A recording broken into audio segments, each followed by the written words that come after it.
আলুগুলো সেদ্ধ হয়ে গেছে।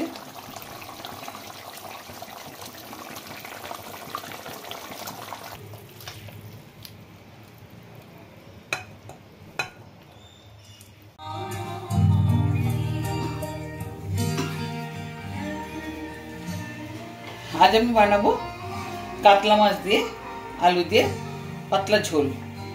তার জন্য আমি নিয়েছি কাতলা মাছ, আলু এইভাবে লম্বা লম্বা করে কেটে নিয়েছি, তেজপাতা, আদা বাটা, জিরা ধনিয়া বাটা, লঙ্কা বাটা, নুন, হলুদ, পেঁয়াজ বাটা, সর্ষের তেল।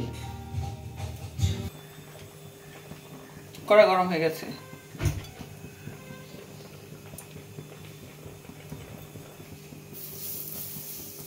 মাছগুলো ভেজে নেবো প্রথমে।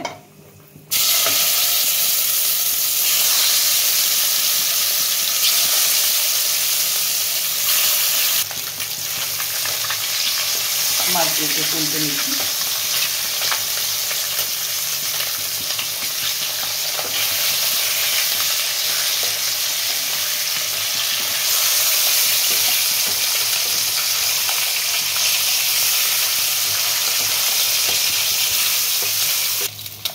এবার মাছটাকে আমি উল্টে দেবো।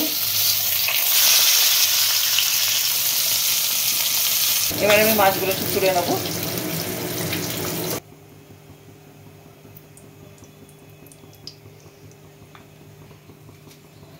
তেল গরম হয়ে গেছে। গোটা লঙ্কা আমি ফোড়ন দিচ্ছি, একটা তেজপাতা, একটু হলুদ, আলুগুলো দিয়ে একটু ভেজে নেব। এখানে আমি পরিমাণ মতো নুন দিয়ে দিচ্ছি। তারপর ঝোলের আর আলুগুলো আমার ভাজা হয়ে গেছে। এরপরে আমি পেঁয়াজ বাটা দেবো, দিলাম। এরপরে আমি আদা বাটা দেবো, জিরা ধনিয়া বাটা,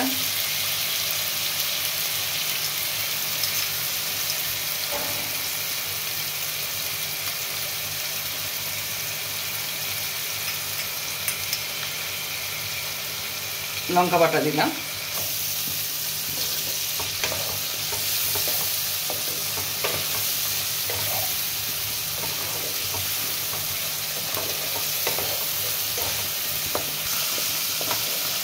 মশলাটা প্রায় ভাজা হয়ে এসছে, আর একটু হবে।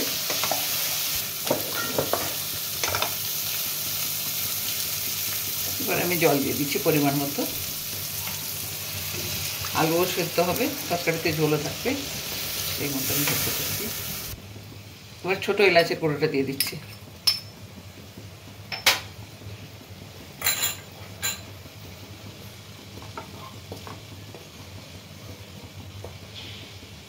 ঢাকা দিয়ে দিচ্ছি এটাতে।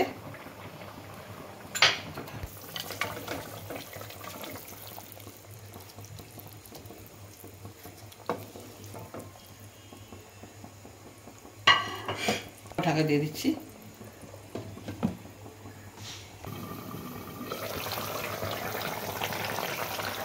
কাতলা মাছ দিয়ে আলু দিয়ে পাতলা ঝোল আমার একেবারে রেডি হয়ে গেছে। আলুগুলো সেদ্ধ হয়ে গেছে।